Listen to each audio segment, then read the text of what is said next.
ஆதி பாரதி சீரியல்லேருந்து சூப்பரான ப்ரோமோ வந்திருக்கு. நம்ம அதை பற்றி தான் இந்த வீடியோக்குள்ளே நம்ம பார்க்க போகிறோம். நம்ம வீடியோக்குள்ளே போகிறது நம்ம சேனலுக்கு யாரெல்லாம் சப்ஸ்கிரைப் பண்ணலாம் அவங்களாம் சப்ஸ்கிரைப் பண்ணிக்கிடுங்க.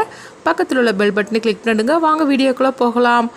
ஆதியை தான் காட்டுறாங்க. ஆதிட்ட அவங்க முத்துலட்சுமி சொல்லிட்டு இருக்கிறாங்க, நீங்கள் எதை பற்றியும் நீங்கள் யோசனை பண்ணிட்டு இருக்கக்கூடாது, நீங்கள் கொஞ்சம் அமைதியாக இருக்கணும் அப்படிங்கவும்.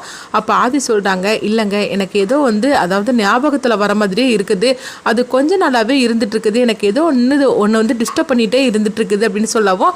அப்போ முத்துலட்சுமிக்கு எல்லா உண்மையும் தெரிய வருது. ஆதிக்கு பழசெல்லாம் ஞாபகத்தில் கொஞ்சம் கொஞ்சமாக வர்றதுக்காக தான் இந்த மாதிரி டிஸ்டர்ப்லாம் நடந்துகிட்டு இருக்குது. ஆனால் இப்போதைக்கு நம்ம சொல்ல வேண்டாம் அப்படின்னு அப்போ முத்துலட்சுமி சொல்கிறாங்க, இல்லை ஆதி உங்களுக்கு இப்போ தலையில் அடிப்பட்டனால தான் இந்த மாதிரிலாம் இருக்குது அப்படிங்கவும்.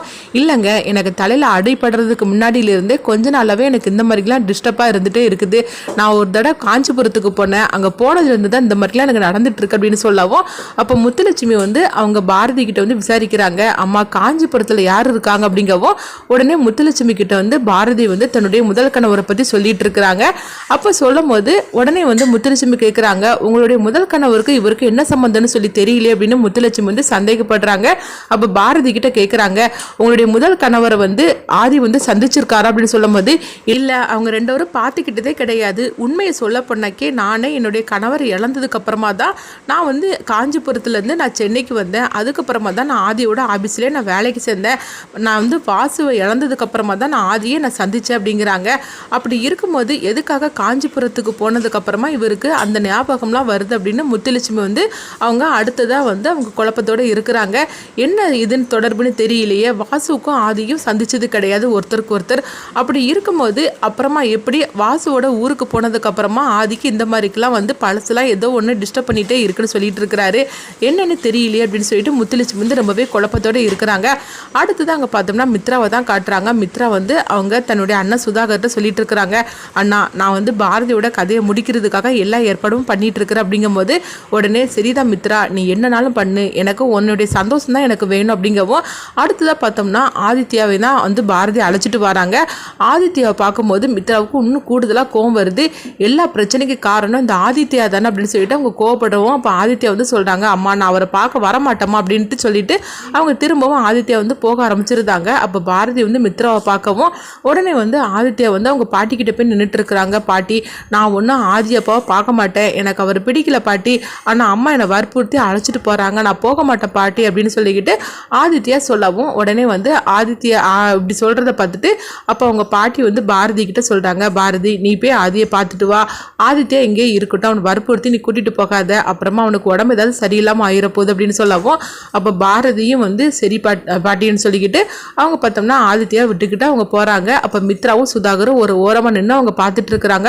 பாத்தியானா எவ்வளவு இதாக போயிட்டுருக்குறா, முன்னாடிலாம் ஆதிக்கிட்ட பேசினாலும் கூட கொஞ்சம் யோசனை பண்ணுவா, ஆனால் இப்போ பாரு என்னமோ தன்னுடைய கணவரையே பார்க்க போகிற மாதிரிக்கு அவள் போயிட்டுருக்குறா, அந்த அளவுக்கு ரொம்ப சுதந்திரமாயிட்டா அப்படின்னு சொல்லவும். இப்போ சுதாகர் சொல்கிறாங்க, ஆமாம் என்ன இருந்தாலும் அவளுடைய கணவர் தானே அப்படின்னு சொல்லும் போது உடனே மித்ரா சொல்கிறாங்க, அண்ணா நீ அப்படி மட்டும் ஒரு தடவை சொல்லாத, என்னால் அதை தாங்கிக்க முடியாது, என்ன இருந்தாலும் சரிதான் ஆதி எனக்கு தானே கிடைக்கணும் அப்படின்னு சொல்லவும்.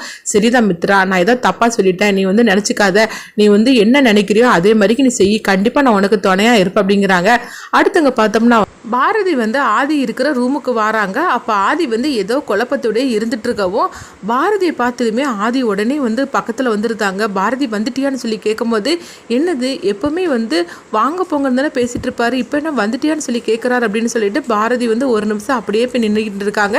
அப்போ உடனே ஆதி சொல்கிறாங்க, பாரதி நீ என்கிட்ட ஆனாலும் இதை நீ மறைச்சிட்டே இல்லை அப்படின்னு சொல்லவும். உடனே பாரதி பார்க்குறாங்க ஆதி அப்படிங்கும்போது, ஆமாம் பாரதி என்கிட்ட எவ்வளோ பெரிய விஷயத்தை நீ மறைச்சிட்ட, எனக்கு தெரியக்கூடாதுன்னு சொல்லிக்கிட்டு நீ நிறுந்துட்டியா, ஆனாலும் உங்களுக்கு எப்படி பாரதி என்னை விட்டு பிரிஞ்சு இருக்கிறதுக்கு உனக்கு மனசு வந்தது அப்படின்னு சொல்லவும். உடனே பாரதி சந்தோஷப்பட ஆரம்பிச்சிட்டாங்க. ஆதிக்கு பழசெல்லாம் ஞாபகத்தில் வந்துருச்சு போலுக்கு, அதனால தான் தன்னை தேடி வந்திருக்காரு போலுக்கு அப்படின்னு சொல்லிட்டு பாரதி ரொம்பவே சந்தோஷப்பட்டு இருக்கவும். உடனே ஆதி சொல்லிட்டு இருக்கிறாங்க, என்ன இருந்தாலும் இப்படி பண்ணியிருக்க கூடாது, என் பக்கத்திலே இருந்துக்கிட்டு நீ யாருன்னு சொல்லாமல் நீ இருந்துட்டேல அப்படின்னு சொல்லவும். உடனே பாரதி ஆதி அப்படின்னு சொல்லிட்டு அவங்க கண் கலங்குறாங்க. அப்போ பாரதி பக்கத்தில் ஆதி நின்றுக்கிட்டு சொல்கிறாங்க, இங்கே இங்கே பாரு பாரதி, இன்னும் உன்னை பிரிஞ்சு நான் ஒரு நிமிஷம் கூட இருக்க மாட்டேன், நீ இல்லைன்னா நானே கிடையாது அப்படிங்கிறாங்க.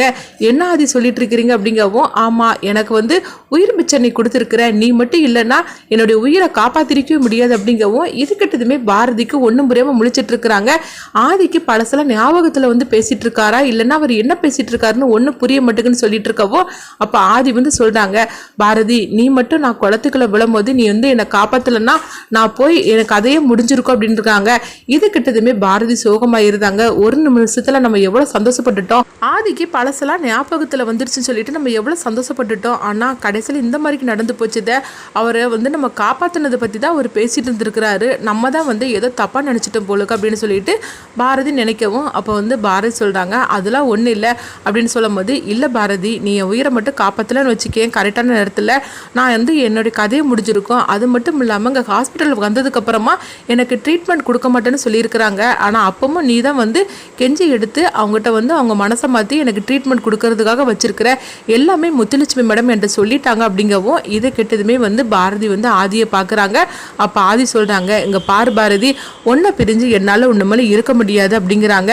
என்ன சொல்கிறீங்க ஆதி அப்படிங்கும்போது, ஆமாம் நான் வந்து ஹாஸ்பிட்டல்லேருந்து வந்தாலுமே நான் உங்கள் கூட தான் நான் இருக்க போகிறேன், ஆதித்ய என்னை பார்க்க வரமாட்டேன்னு சொல்லிட்டாம்ல, அவன் என்னை வெறுத்துட்டானா பாரதி அப்படின்னு சொல்லி கேட்கும் போது, அப்படிலாம் உங்களை வெறுக்க மாட்டாங்க, அவன் உங்க மேலே கொஞ்சம் கோவமாக இருக்கானே தவிர உங்களை எப்படி அவன் வெறுக்க முடியும் அப்படின்னு சொல்லவும், இல்லை நான் ஹாஸ்பிட்டலுக்கு வந்ததுக்கப்புறமா ஆதித்யா என்னை பார்க்குறதுக்கு வரவே இல்லை பாரு, நான் வந்து மித்ரா காலத்தில் தாலி கட்ட போனது அவனுக்கு சுத்தமாக பிடிக்கல அப்படி தானே அப்படிங்கவும், உடனே வந்து அவன் சின்ன பையன் தானே, அவனுக்கு வந்து விஷயம் தெரியாதுலாங்க, அதனால தான் இந்த மாதிரி நடந்துக்கிட்டான், நீங்கள் இவனை பற்றி எதுவும் தப்பாக நினைக்காதீங்க அப்படிங்கவும், இல்லை ஆதித்யாவை பிரிஞ்சு என்னால் இருக்க முடியாது, நான் வந்து இப்போ மித்ராவை கல்யாணம் பண்ணிக்கிடணும்னா ஆதித்யா சம்மதம் சொன்னால் மட்டும்தான் நான் மித்ராவை கல்யாணம் பண்ணிக்கிடுவேன், இல்லைன்னா நான் மித்ராவை கல்யாணம் பண்ணிக்க மாட்டேன் அப்படின்னு சொல்கிறாங்க. இதை கேட்டுட்டு பாரதி அதிர்ச்சி அடைகிறாங்க.